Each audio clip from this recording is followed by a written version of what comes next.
அனைவருக்கும் வணக்கம். இன்னைக்கு நம்ம பார்க்க போற டாபிக் குவாண்டம் மெக்கானிக்ஸ். குவாண்டம் மெக்கானிக்ஸ்க்கான அடிப்படை வாதங்களை தான் நம்ம இந்த வீடியோவில் பார்க்க போகிறோம்.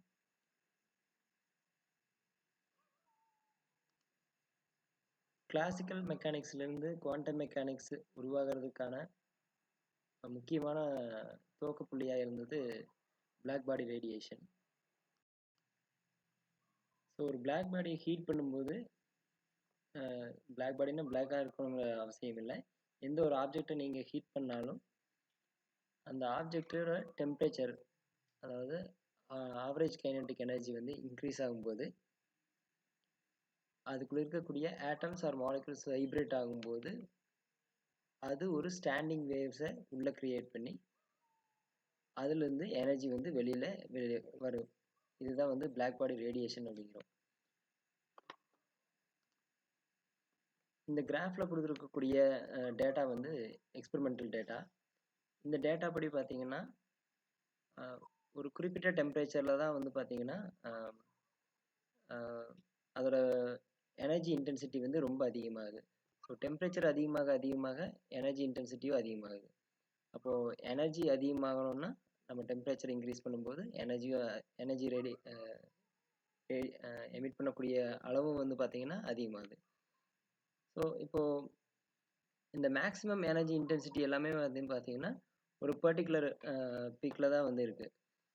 ஸோ இந்த 5000 கெல்வின்லையாக இருந்தாலும் சரி, 4000 கெல்வின்லையாக இருந்தாலும் சரி, 3000 கெல்வின்லையாக இருந்தாலும் சரி, கம்ப்ளீட்டாக ஸ்ட்ரெயிட் லைனாக இல்லை கிராஃப்.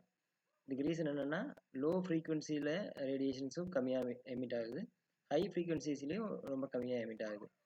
இந்த மிடில் தான் பார்த்தீங்கன்னா நம்மளுக்கு மேக்ஸிமம் இன்டென்சிட்டி கிடைக்குது. ஸோ இதுதான் இந்த கிராஃபோட எக்ஸ்பெரிமெண்டல் கிராஃபோட எக்ஸ்பிளனேஷன். இந்த இடத்துல கொடுத்துருக்கிறது பார்த்தீங்கன்னா ஸ்பெக்ட்ரல் ரேடியன்ஸ் வெர்சஸ் வேவ்லென்த், அதாவது எனர்ஜி இன்டென்சிட்டி வெர்சஸ் வேவ்லென்த் அப்படிங்கிறத இந்த கிராஃபு. இதே நீங்கள் ஃப்ரீக்குவன்சிக்கு போடும்போது இதோட மிரர் இமேஜ் அப்படியே இந்த சைடு வரும். ஸோ இங்கே இருக்கிற இந்த பீக்ஸ் எல்லாம் கொஞ்சம் ஷிஃப்ட் ஆகி இந்த இடத்துல வந்திருக்கும். ஸோ கிராஃபு போட்டிங்கன்னா இப்படி ஏறி இப்படி கீழே இறங்கும். ஸோ ஃப்ரீக்குவன்சியோட போடும்போது இதோட மிரர் இமேஜ் அப்படியே கிடைக்கும். ஸோ அதுதான் பார்த்தீங்கன்னா ஸ்பெக்ட்ரல் ரேடியன்ஸ் வெர்சஸ் ஃப்ரீக்குவன்சி அப்படிங்கிற மாதிரி கிராஃப் வரும். ரெண்டில் எந்த மாதிரி போட்டு நீங்கள் ஸ்டடி பண்ணாலும் அப்பியரன்ஸ் ஒரே மாதிரி தான் இருக்கும். ரிசல்ட்ஸ் நம்ம இன்ஃப்ளூயன்ஸ் எல்லாமே ஒரே மாதிரி தான் இருக்கும்.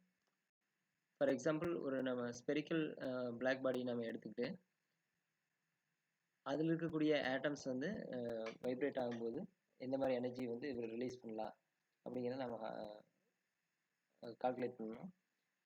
ஸோ இதில் பார்த்தீங்கன்னா நம்ம அந்த ஆட்டம்ஸ் அண்ட் மாலிகுல்ஸை நம்ம ஹார்மோனிக் ஆசிலேட்டராக நம்ம கன்சிடர் பண்ணிக்கிறோம்.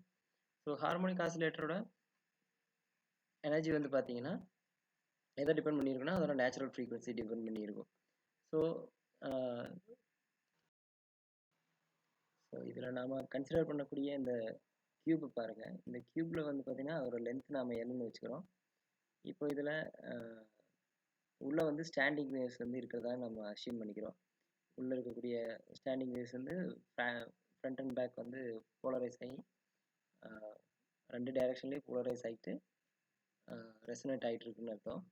இப்போ இந்த ஸ்டாண்டிங் வேவ்ஸோட நம்பர் ஆஃப், அதாவது wave numbers are frequency numbers, இதை நம்ம எப்படி ஐடென்டிஃபை பண்ணுறதுன்னா உள்ளே எவ்வளோ வேவ்லெட்ஸ் இருக்குது இன்ட்டு ஃப்ரீக்வன்சி ஃபேக்டர். ஸோ அப்போது இந்த இடத்துல வேவ் நம்பருக்கான ஃபார்முலா என்னது? Nu bar is equal to 2π/λ. 2πங்கிறது நாம் ஏன் யூஸ் பண்ணுறோன்னா ஒரு கம்ப்ளீட் வேவ் லென்த் அப்படிங்கிறது என்னென்னா க்ரஸ்ட் டு க்ரஸ்ட் நம்ம மெஷர் பண்ணுவோம்.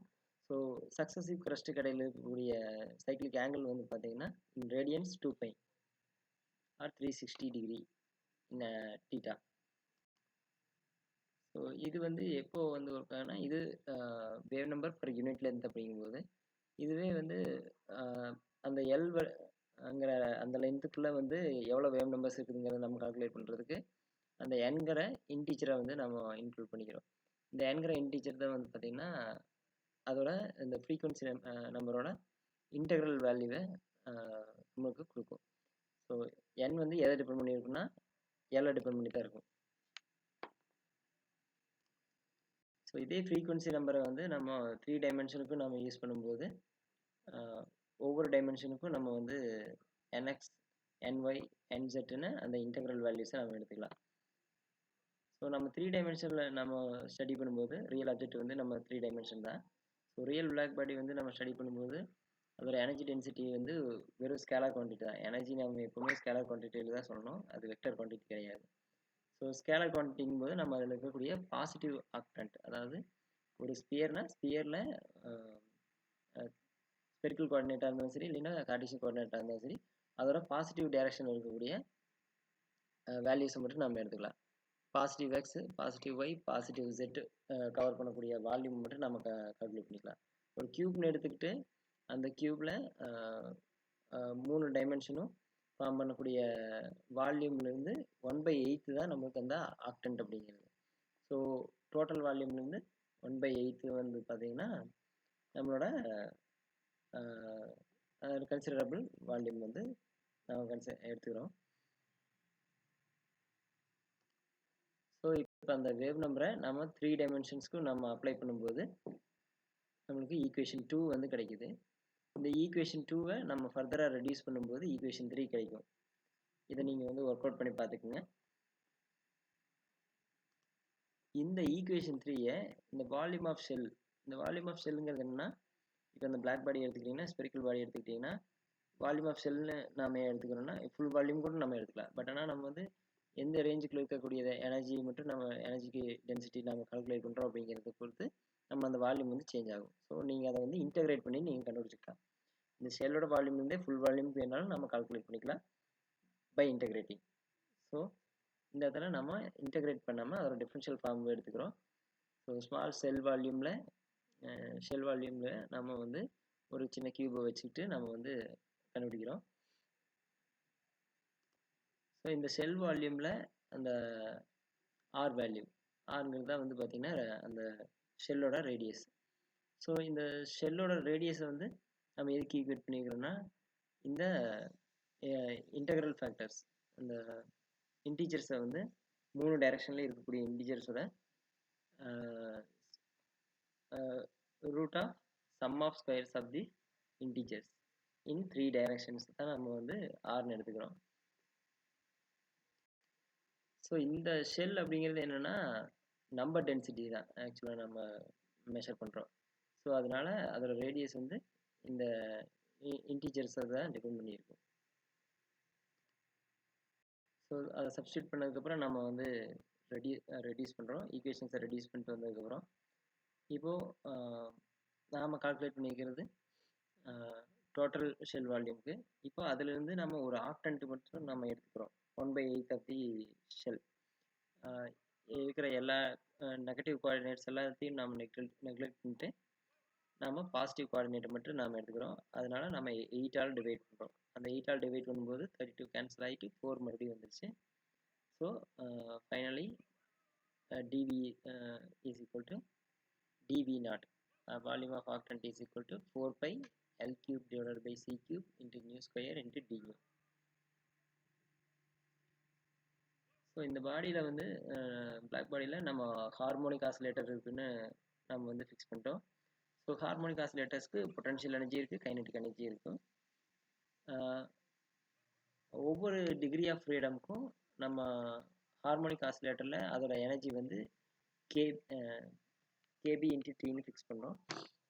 இந்த கேபி அப்படிங்கிறது தான் போல்ட்ஸ்மேன் கான்ஸ்டன்ட். ஏன்னா பொட்டன்ஷியல் எனர்ஜியும் கைனடிக் எனர்ஜியும் இதில் ஈக்குவலாக கண்ட்ரிபியூட் பண்ணுறதுனால நம்ம கேபிடின்னு போடுறோம். இதே பொட்டன்ஷியல் எனர்ஜி இல்லைன்னா 1/2 × KTன்னு மட்டும் வரும். கைனடிக் எனர்ஜி மட்டும் இருக்கிறதா இருந்ததுன்னா 1/2 × KTன்னு மட்டும் வரும். பட் ஆனால் வந்து இந்த இடத்துல பொட்டன்ஷியல் எனர்ஜி கண்ட்ரிபியூட் பண்ணுறதுனால டோட்டல் எனர்ஜி, கைனடிக் எனர்ஜி வந்து பார்த்தீங்கன்னா கேபி இன்ட்டு டின்னு வரும். ஸோ அதுலேருந்து எனர்ஜி டென்சிட்டி கால்குலேட் பண்ணுறதுக்கு நம்ம என்ன பண்ணுவோம், இந்த நம்பர் டென்சிட்டி இன்ட்டு எனர்ஜி இந்த ரெண்டையும் மல்டிப்ளை பண்ணும்போது நம்மளுக்கு எனர்ஜி டென்சிட்டி வந்து கிடைக்கும் டிங்கும். ஸோ இந்த எனர்ஜி டென்சிட்டி வந்து நம்ம யூனிட் வால்யூமுக்கு கால்குலேட் பண்ணும்போது, ஏன்னா இங்கே வந்து வால்யூம் பேராமீட்டர் வந்துருக்கு. ஸோ யூனிட் வால்யூமுக்கு நீங்கள் கால்குலேட் பண்ணும்போது எல் கியூபால் டிவைட் பண்ணுங்கள். டிவைட் பண்ணும்போது அது கேன்சல் ஆயிடுச்சு. ஸோ இப்போது இந்த energy density per unit volume வந்து D U equal to 4π kBT nu square by C cube into டியூன்னு நமக்கு கிடைச்சிருச்சு. ஸோ இந்த டூ வே போலரைசேஷனை வந்து நம்ம இதுக்கு முன்னாடி மென்ஷன் பண்ணோம். ஸோ இந்த டூ வே போலரைசேஷனை நம்ம இன்க்ளூட் பண்ணுறதுக்காக அந்த டூவால் நம்ம இந்த ஃபேக்டரை வந்து ஃபுல்லாக மல்டிப்ளை பண்ணோம்னா energy density final energy density value வந்து பார்த்தீங்கன்னா du equal to 8 kBT into nu square by D nu அப்படின்னு நமக்கு கிடைக்குது. ஸோ இதுதான் ஈக்குவேஷன் 4. இதுதான் வந்து ஃபைனலாக ராலே ஜீன்ஸ் லா. ஸோ இந்த ராலே ஜீன்ஸ் லா வந்து பார்த்தீங்கன்னா லோ ஃப்ரீக்குவென்சியில் நம்மளுக்கு வந்து நல்ல ரிசல்ட் கொடுக்கு. பட் ஆனால் ஹை ஃப்ரீக்குவென்சி போக போக நம்மளுக்கு வந்து இது அல்ட்ரா வயலட் கேட்டாஸ்ட்ரோஃபிக்கு வந்து இன்க்ளூட் ஆகுது. ஸோ அல்ட்ரா வயலட் கேட்டாஸ்ட்ரோஃபி அப்படின்னா என்னென்னா இந்த அல்ட்ரா வயலட் ரீஜன்ஸில் இருக்கக்கூடிய அதாவது இந்த நீங்கள் டெம்பரேச்சர் இன்க்ரீஸ் பண்ணும்போது எனர்ஜி டென்சிட்டி வந்து பார்த்தீங்கன்னா ரொம்ப ஹையாக இருக்குன்னு அர்த்தம். இந்த ஹை ஃப்ரீக்குவென்சியில் அப்படின்னா என்ன அர்த்தம்னா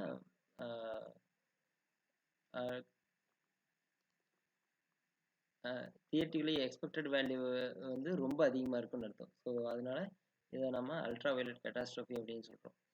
ஸோ இந்த இடத்துல நம்ம எக்ஸ்பெரிமெண்டல் வேல்யூவும் தியரிட்டிக்கல் வேல்யூவும் இந்த இடத்துல மீட் ஆகலை.